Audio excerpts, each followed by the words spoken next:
Now, if you're looking for a family-friendly dish that's quick and easy to make, then look no further, because Edward's one-pot peri-peri chicken is the answer for all your worries tonight. Good morning to you, Family-friendly himself. Family-friendly himself.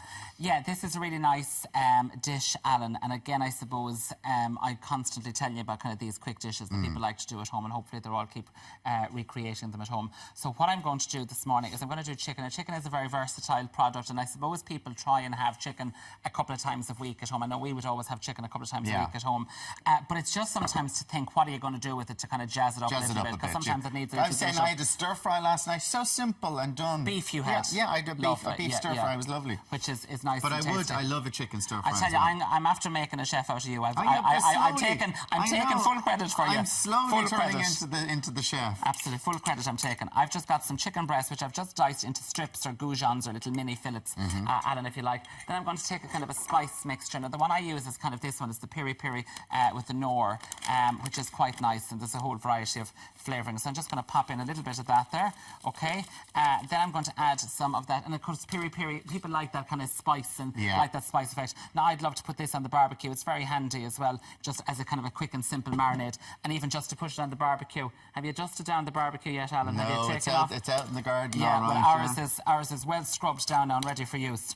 Now, to see that, okay, and just get a little whiff of that marinade, okay, there as well. So that's quite nice as well. Now, you could do that with full breasts of chicken or with pork or with whatever you'd like as well. Now, Alan, what I'm going to do then here is, as I said, this is kind of for chicken. Yeah, what I've got is this kind of little one-pot wonder. So I'm just going to take these pieces of chicken and I'm going to fry them up. So this is kind of nice and quick. You don't have to kind of put them into the oven or anything like that. Just fry them up about kind of 10 minutes or thereabout to fry them up, because obviously you can see they are quite thick and chunky as compared to the cubes. Chicken, make sure listen, you have put to the make knife sure, in and make sure it's nice you and have clear. to have it fully cooked through.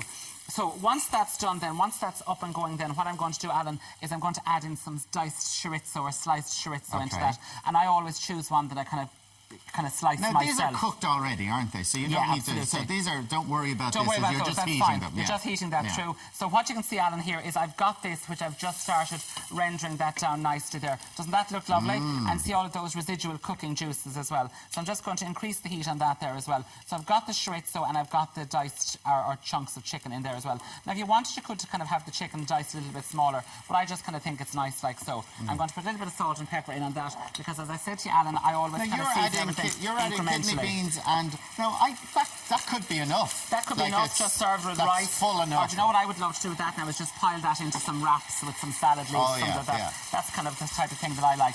But what I'm going to do is I'm going to just take a little bit further, and I'm going to just take, sorry, Alan, I'm just going to take some sweet corn here, which I've just got. Do you like sweet corn, Alan? No. Okay. Do you like sweet corn, Alan? Take three. I hate sweet corn. Okay. Kidney beans? I love kidney beans. Okay. I love chili con carne. Lovely. Now, so there's our kidney beans and our sweet corn gone in there. So you can see it's just a kind of a nice colour. It's kind of almost Mexican, if you like, by its nature. Very, very colourful. Like if you are, so like you eat with your eyes, and that is very colourful. Gorgeous. Now, what I've got then, Alan, is I've just got some rice. Now, you can use kind of just some normal rice. I've boiled up a little bit of rice this morning, or you could use a little bit of the microwave rice. Of it there as well. Yeah, it's a kind of a mix them up. That's what I said to you. It's kind of like a jambalaya style effect.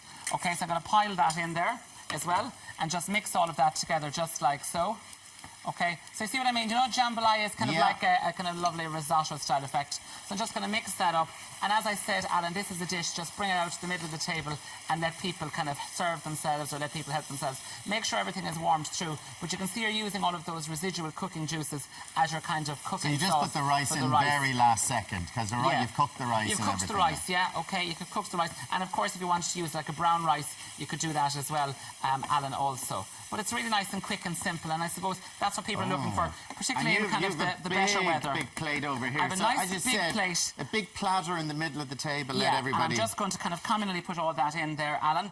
And what I've got then is well, I'm just going to pile that in. Oh. And then what I'm going to do is, as I said, I would just bring that to the middle of the table with some lovely serving tongs and let people help themselves. And you can see, Alan, what I've got here as well is I've just got a wee little bit of coriander. Now, coriander is that lovely kind of that citrus herb. So I'm just going to kind of just tear some coriander just nonchalantly over the top of that. And get a little bit of chorizo over that as well. Yeah, absolutely. Don't forget your sweet corn there.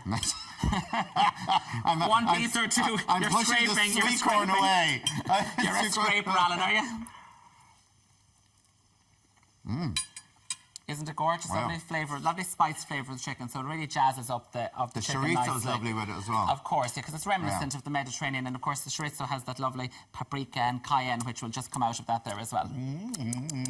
Tasty, Now, tasty. it really is. Now, if you want to find out more about this recipe, you can go online at tv3.ie/Ireland AM. Edward, thank you very much for Perfect. that. I'll see you That next was week, really Alan. nice. Now, coming up after the break, sleep expert Lucy Wolfe will be answering all your sleep-related questions, so don't go away.